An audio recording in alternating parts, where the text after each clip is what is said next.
જામનગરમાં bogus number plate લગાવીને રોફ જમાવવો ભારે પડ્યો છે। સીસીટીવીથી ફેન્સી નંબર પ્લેટ વાળું શંકાસ્પદ એક્ટિવા ઝડપાયું છે।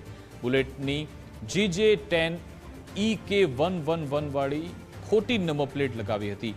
એક્ટિવાની ડિક્કીમાંથી જ અસલી નંબર પ્લેટ મળી આવી। આરોપી પૃથ્વી રમેશ નડિયાધર સામે ગુનો દાખલ થયો છે।